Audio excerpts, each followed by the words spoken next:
let me record it. Yeah, increasing and decreasing functions in today's class.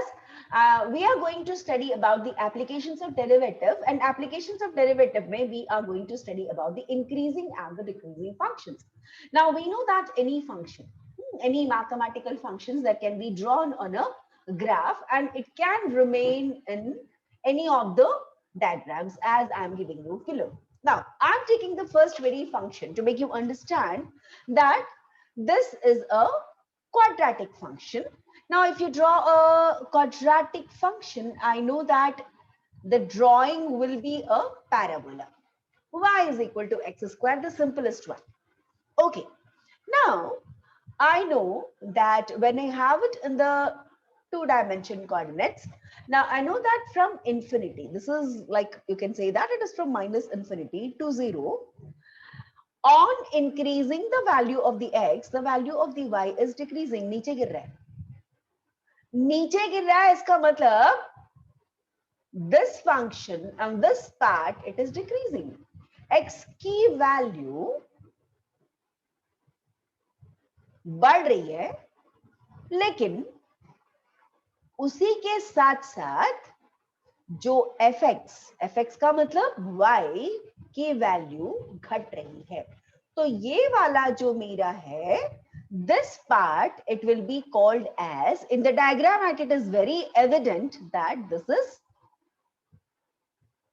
decreasing function तो है ही है.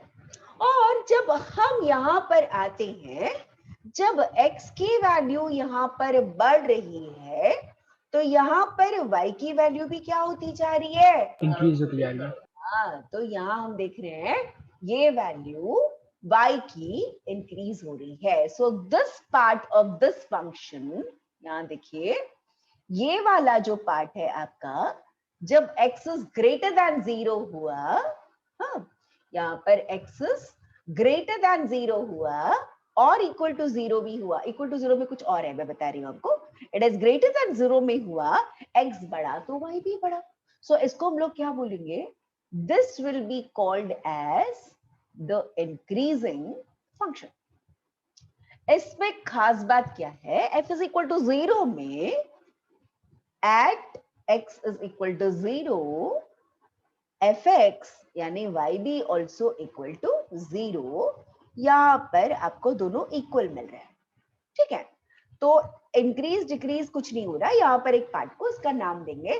तो यहाँ पर आपको जो डिफरेंशिएशन पार्ट है दैट इज इक्वल टू 0, उसके बारे में बाद में आते हैं. तो आपको एक छोटी सी चीज समझ में आ गई कि what is decreasing function and what is increasing function.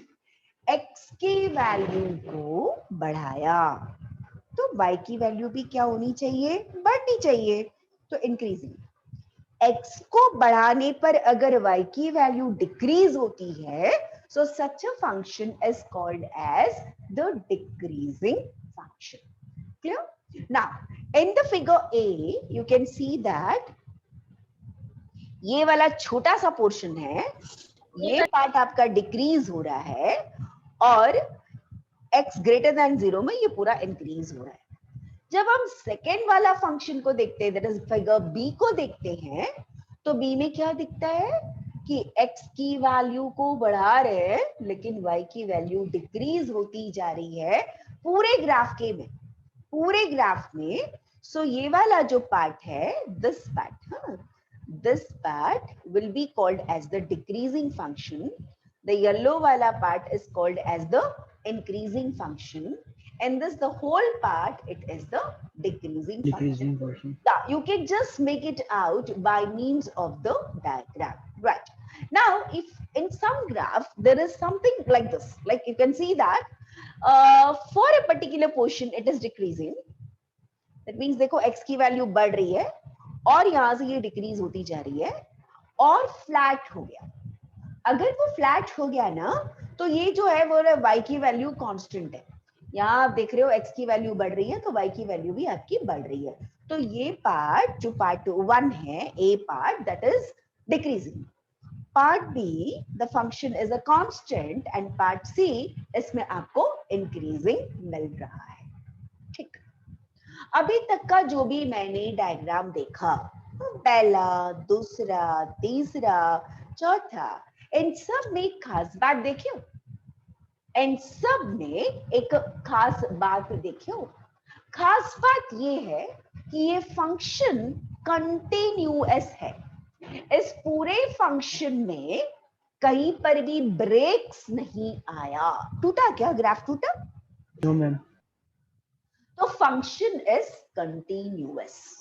पहली कंडीशन बोलो, पहली कंडीशन क्या आ रही है कि जो भी मेरा गिवन डोमेन है, इस डोमेन में मेरी ग्राफ स्मूथली बननी चाहिए, बिना कहीं टूटे फूटे, बिना ब्रेक के बनना चाहिए, तो वो फंक्शन कंटिन्यूअस कहलाएगा। ठीक है। और दूसरी खास बात, पहली खास बात क्या हो गई? फंक्शन डिफाइंड होना चाहिए, एक एक्स के लिए एक ही वाई होना चाहिए। समझ गया? Yes ma'am. फंक्शन डिफाइंड होना चाहिए, पहला कंडीशन। दूसरा कंडीशन, दूसरा कंडीशन क्या है? दूसरा कंडीशन ये है कि फंक्शन को ड्रॉ किया तो कहीं भी टूटना नहीं चाहिए, यानी फंक्शन कंटिन्यूअस होना चाहिए। समझ गए? समझ गए? Yes ma'am. तीसरा कंडीशन, तीसरा कंडीशन, तीसरा कंडीशन ये कि जब भी तुम ग्राफ बना लो, कंटिन्यूअस है ये जान लो, इसमें कहीं पर भी तुम टैंजेंट बना सकते हो और वो टैंजेंट यूनिक होगा। अब लो इमेजिनेशन में जितने मैंने ग्राफ अभी तक बनाए, उसका कोई भी एक पॉइंट पकड़ो और टैंजेंट खींचो, बनेगा कि नहीं? देखो टैंजेंट बनेगा कि नहीं? कोई भी एक पॉइंट बनाओ, टैंजेंट बनाओ, हर पॉइंट पर टैंजेंट बनेगा, हर पॉइंट पर टैंजेंट बनेगा। वेदांश? यस मैम बनेगा। बनेगा। तो अगर ऐसा होता है तो हम बोलेंगे कि ये जो फंक्शन है हमारा, ये डिफरेंशिएबल है। क्या बोलेंगे? डिफरेंशिएबल है तो ये डिफरेंशिएबल है। मैं ज्योमेट्रिकल मीनिंग पहले समझाऊंगी, उसके बाद में आपको बताऊंगी कि इसका मैथमेटिकल मीनिंग क्या होता है। राइट? फंक्शन डिफाइंड है मतलब एक एक्स के लिए एक वाई, हर एक्स के लिए हर एक वाई होना जरूरी है, और एक एक्स के लिए कितना? एक एक्स के लिए सिर्फ आपके पास होना चाहिए एक वाई होना चाहिए, कम से कम एक वाई होना चाहिए। दो वाई हुआ तो गड़बड़। दूसरा, कंटिन्यूअस का मतलब बोलो, रिपीट विथ मी, कंटिन्यूअस का मतलब ड्रॉ करे तो स्मूथ कर्व बनना चाहिए विदाउट ब्रेक नहीं होना चाहिए। और जो भी इंटरवल ए टू बी में दूंगी मैं उसमें। तीसरा, डिफरेंशिएबल। डिफरेंशिएबल का मतलब, डिफरेंशिएबल का मतलब, हम यूनिक होना चाहिए। मतलब होना कि वहां पर टैंजेंट बन जाना चाहिए। कोई भी एक पॉइंट जो कर्व बना हुआ है उस पर टैंजेंट बनना चाहिए, और यूनिक टैंजेंट बनना चाहिए। दो टैंजेंट नहीं, तीन टैंजेंट नहीं। कितने टैंजेंट एक पॉइंट पर? कितने टैंजेंट एक पॉइंट पर? एक। हम एक। दो बन गया तो, दो बन गया तो डिफरेंशिएबल नहीं जाएगा। हम डिफरेंशिएबल ग्राफ में होगा नहीं है बस। ओके, तब इन दैट केस हम बता सकते हैं कि जहां जहां पर तुमने टैंजेंट बनाया और टैंजेंट का जो थीटा है, देखो ये टैंजेंट बना ना सिंगल पॉइंट पे टच करता हुआ। एक मिनट, मैं व्यू को थोड़ा सा बड़ा कर लेती हूँ। ये रहा 200%, और ये मेरी ग्राफ आ गई जो मैं आपको समझा रही थी। क्लियर दिख रहा है आपको? Yes ma'am.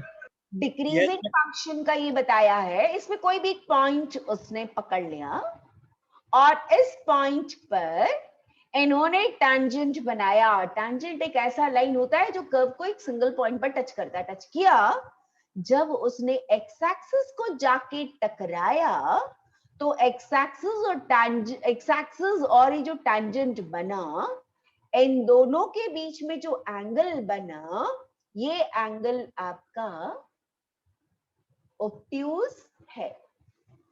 टैंजेंट का जो थीटा बना, ये क्या बना? ये बन गया आपका ऑब्ट्यूज। ठीक है, एक्स एक्सिस के कौन सा डायरेक्शन? एक्स एक्सिस के पॉजिटिव डायरेक्शन के साथ बना, तो ये एंगल आपका ऑब्ट्यूज बन गया। तो अगर ये एंगल टैंजेंट का एक्स एक्सिस के पॉजिटिव डायरेक्शन के साथ ऑब्ट्यूज एंगल बनता है, तो ये फंक्शन आपका डिक्रीजिंग फंक्शन होगा। आ गई बात समझ में? Yes ma'am.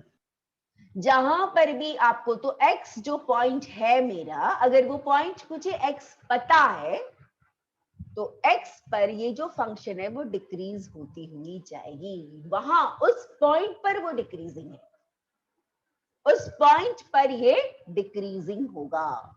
अब चलिए कहीं पर इंक्रीजिंग फंक्शन भी हो सकता है। तो यहां हमने एक दूसरा ग्राफ लिया हुआ है। ये देखो, ये लंबा चौड़ा ग्राफ है, ये जियो ज्योमेट्री में ऐसे बन जाता है। तो एक दिन मैं आपको जियो ज्योमेट्री में बना करके दिखाऊंगी कि आपने फंक्शंस लिखा और उसका ग्राफ किस प्रकार से बनेगा। तो ये जियो ज्योमेट्री का ग्राफ बना हुआ है आपके सामने, और ये फंक्शन है 0.1x³ plus 0.6x² minus 0.5x minus 0.5। तो ये कर्व कुछ इस तरीके से बनता है। उन्होंने कोई एक पॉइंट चुन लिया और उस पर टैंजेंट बनाया, और ये जो टैंजेंट एक्स एक्सिस के पॉजिटिव डायरेक्शन पे आपको दिख रहा है, टैंजेंट 90 से कम यानी 81.0 डिग्रीज मेजर करके मिला है, मेजर करके मिला है। तो ये वाला एंगल, ये एंगल क्या बन गया? ये कौन सा एंगल बन गया? ये एक्यूट एंगल बन गया, 90 से कम है। अब देखिए इस पर्टिकुलर पॉइंट पर फंक्शन क्या हो रही है? इंक्रीज हो रही है, हो रही नहीं? दिख रहा है? Yes. तो इसका मतलब ये हुआ कि अगर आपने कर्व बना लिया, वो कंटिन्यूअस है, हर पॉइंट पर इन द इंटरवल डिफरेंशिएबल है, और इस इंटरवल में आपने कहीं पर भी आपने टैंजेंट बनाया, और वो टैंजेंट ने एक्स एक्सिस के पॉजिटिव डायरेक्शन के साथ ऑब्ट्यूज एंगल बनाया, तो डिक्रीजिंग फंक्शन। अक्यूट एंगल बनाया तो increasing function, right? Clear? Now according to this, now I want to put everything in the theorem. So if fx is continuous in the closed interval of ab and differentiable in the open interval ab, then fx is increasing in the closed interval ab. I have to put this as closed interval if f dash at x is greater than 0 and this x is belonging to the open interval of ab. मतलब क्या? Function को continuous होना चाहिए, किसमें? Closed interval A B. कोई भी interval दे दिया जाएगा आपको, उस क्लोज्ड इंटरवल में the function should be continuous, differentiable. Differentiable का मतलब हर पॉइंट पर डिफरेंशिएशन हो जाना चाहिए, यानी टैंजेंट बन जाना चाहिए। किसमें? Open interval. ए में हो नहीं हो फर्क नहीं पड़ता, बी में हो नहीं फर्क पड़ता, लेकिन उसके अंदर सारे पॉइंट्स पर डिफरेंशिएबल होना चाहिए। तो fx is increasing in the closed interval ab if f dash at x is greater than 0, और x कहां लाई करता है? x कहां लाई करता है? बोले a और b के बीच में। अगर हमने डिफरेंशिएट किया और कोई भी पॉइंट इंटरवल ए बी के बीच में हमने ले लिया, और वो पॉइंट अगर f dash at x is greater than 0, then the function is increasing. fx is decreasing if f dash x is less than 0 and fx is a constant function if f dash at x is equal to 0. Maximum निकाल सकते हैं। Function हमको दिया है, function कभी कभी हम draw कर सकते हैं बिना मशीन के और कभी कभी नहीं ड्रॉ कर सकते, फिर भी हम सिर्फ मैथ्स लगा करके ये पता कर सकते हैं कि वो फंक्शन गिवन पॉइंट पर इंक्रीजिंग है या डिक्रीजिंग है, चढ़ रहा है या उतर रहा है। तो इसके लिए क्या करना पड़ेगा, जो भी मुझे फंक्शन मिला है, जो भी मुझे फंक्शन मिला है उस फंक्शन को डिफरेंशिएट करो और डिफरेंशिएट करने के बाद पता करो कि वो वैल्यू पॉजिटिव है या वो वैल्यू नेगेटिव है। पॉजिटिव हुआ तो इंक्रीजिंग, नेगेटिव हुआ डिक्रीजिंग, तो डिक्रीजिंग, डिक्रीजिंग, जीरो हुआ, कांस्टेंट, जीरो हुआ तो वो एक कांस्टेंट फंक्शन है। तो अभी कैसे बताएं इसको, dy by dx का मतलब ही क्या बताया था, टेंजेंट। तो इसमें ये जो डिक्रीजिंग फंक्शन है जो मुझे यहाँ पर डायग्राम में दिख रहा है, यहां से यहां तक, यानी अभी मैंने इसका इंटरवल को डिफाइन कर लेना है।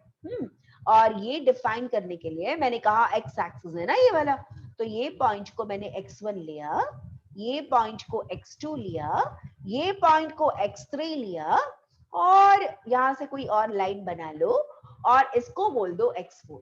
तो x1 से लेकर के x2 तक ये फंक्शन डिक्रीजिंग है, x2 से x3 तक का कांस्टेंट और यहाँ पर x3 से x4 में increasing.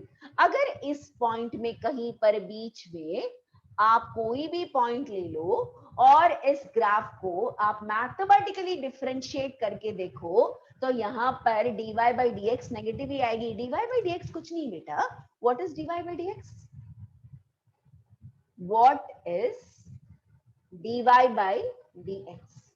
It is actually equal to tangent का स्लोप, ठीक है। और tan थीटा पॉजिटिव कब होगा, tan थीटा फर्स्ट क्वाड्रेंट में पॉजिटिव और सेकंड क्वाड्रेंट में नेगेटिव है। तो इसका मतलब अक्यूट एंगल आया tan थीटा का वैल्यू, तो सीधे सीधे समझ जा कि वो इंक्रीजिंग है। और dy by dx यानी tan थीटा नेगेटिव आया तो इसका मतलब थीटा ऑब्ट्यूज है और आपको मालूम है कि वो डिक्रीजिंग है। अब ये थ्योरी सबको अच्छे से समझ में आ गया? Yes ma'am, yes ma'am. एक मिनट।